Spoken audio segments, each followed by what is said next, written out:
Good morning, children. So today is our second class of class 10 history.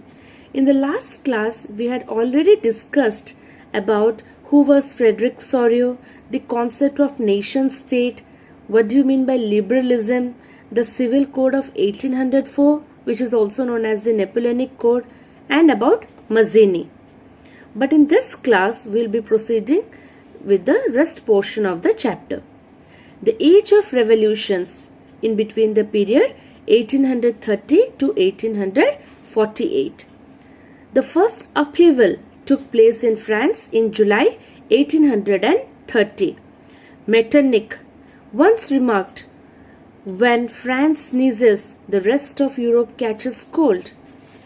The Treaty of Constantinople of 1832 recognized Greece as an independent nation. Now we will be proceeding with the other portion of the chapter, which is about the romantic imagination and national feeling. Culture played a very important role in creating the idea of the nation through art, poetry, stories, and music. These helped to express and shape the nationalist feelings. The romantic artists and poets generally criticize the glorification of reason and science and focus instead on emotions, intuitions, and mystical feelings. Their main effort was to create a sense of shared collective heritage, a common cultural past as the basis of a nation.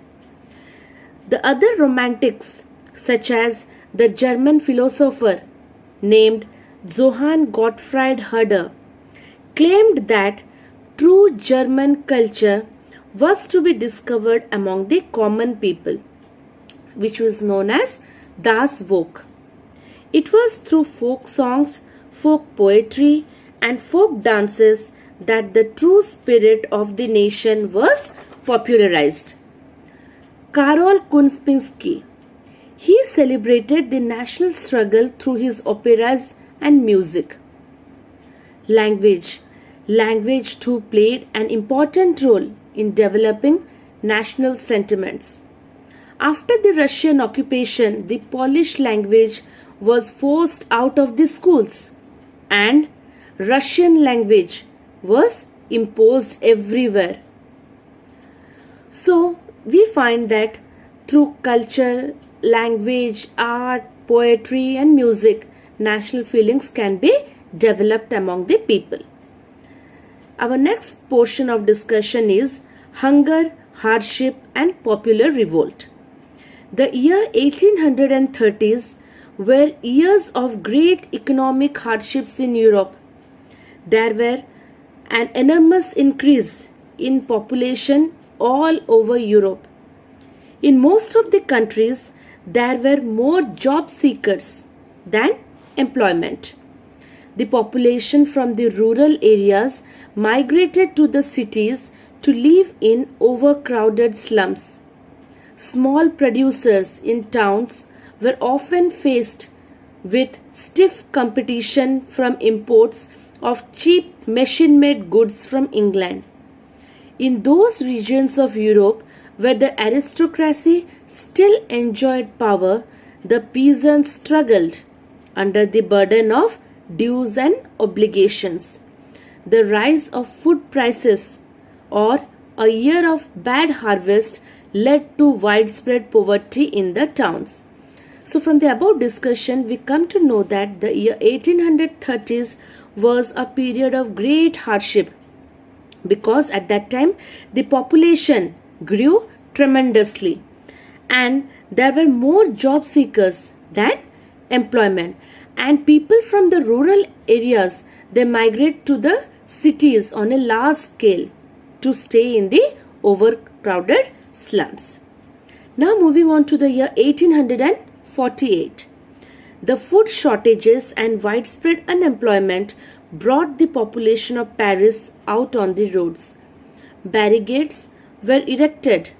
A national assembly proclaimed a republic, granted suffrage to all the adult males above 21, and guaranteed the right to work. The year 1848, it was a revolution of the liberals. In the German regions, a large number of political associations whose members were the middle class professionals, businessmen and prosperous artisans, they came together in the city of Frankfurt and they decided to vote for an all-German National Assembly. On 18th May 1848, about 831 elected representatives marched in a festive procession. They drafted a constitution for a German nation to be headed by a monarchy subject to a parliament.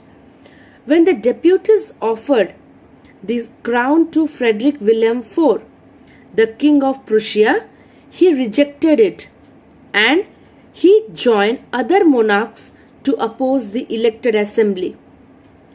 So what did women do at that time? The women, they formed their own political associations. They founded newspapers. They also took part in political meetings and demonstrations.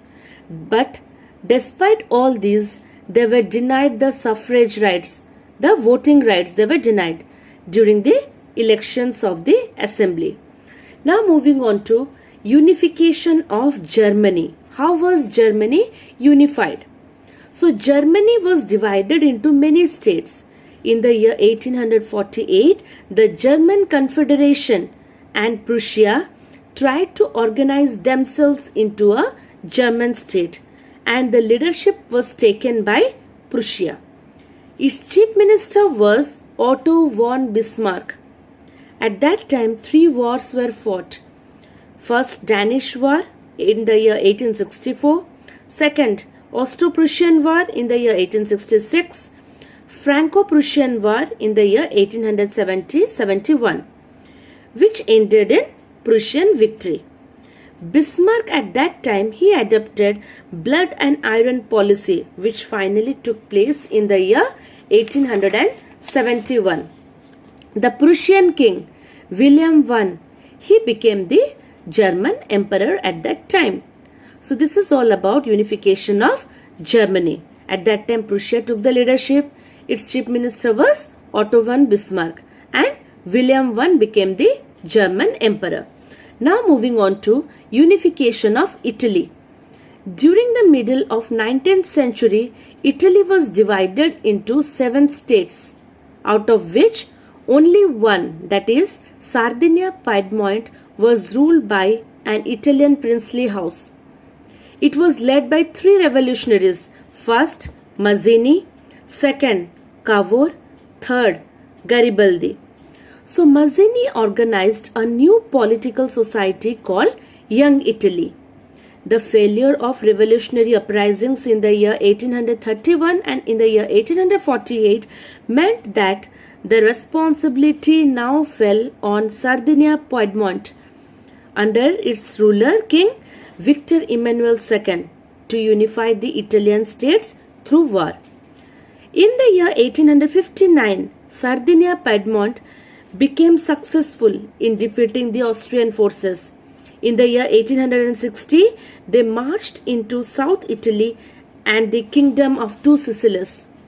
In the year 1861, the process of unification of Italy was complete and Victor Emmanuel II proclaimed as the King of United Italy. So, what did we discuss about unification of Italy? Italy was divided into 7 states, out of which Sardinia-Piedmont was ruled by Italian princely states. And at that time, the 3 revolutionaries were Mazzini, Cavour and Garibaldi. Mazzini, he formed a new political society called Young Italy. And in the year 1861, the process of unification of Italy was completed and Victor Emmanuel II was proclaimed as the King of United Italy. Now moving on to our next portion of the chapter, which is about visualizing the nation. So, the artists in the 18th and 19th century found a way out of personifying a nation. The nations were then portrayed as female figures, That is, the female figure became an allegory of the nation. So at that time, Marine and Germania, they were the two female allegories which were erected in public places. So first we will discuss about what do you mean by Marine.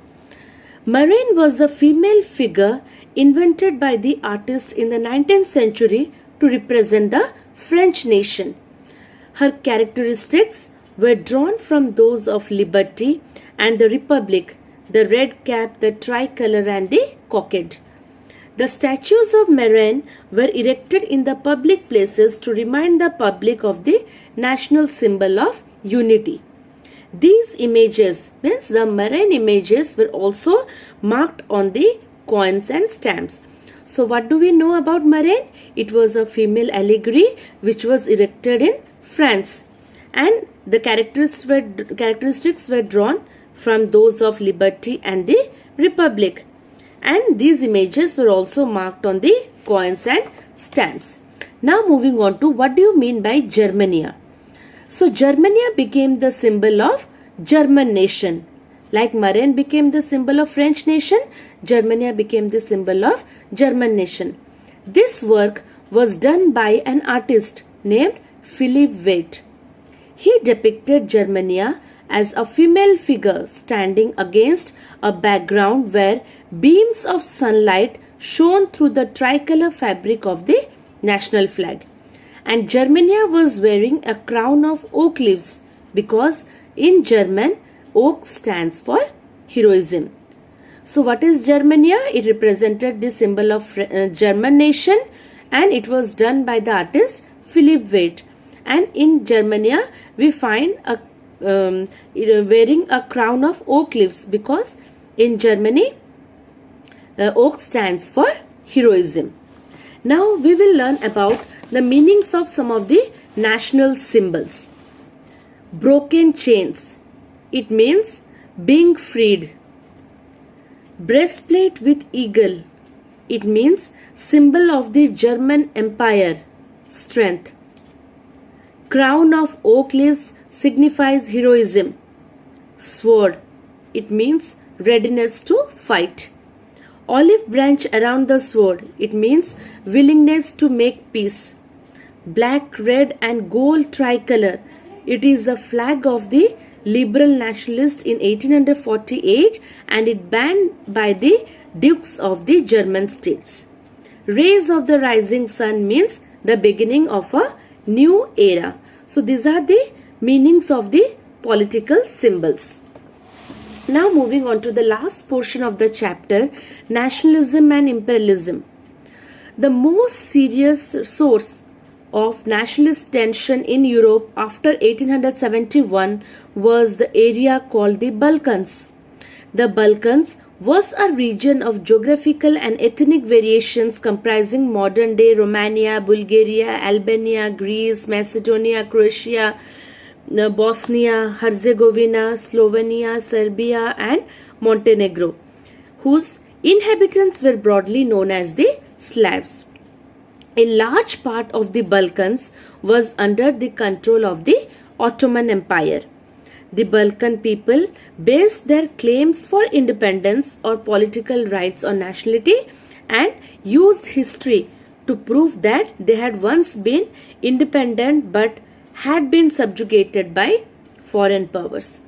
So today what did we discuss? We discussed about how culture and language played an important role to develop the nationalist feelings.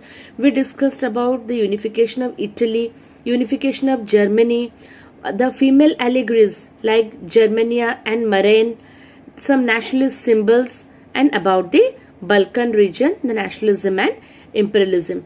So with this, I conclude the chapter. I hope you all understood the chapter very well. Thank you.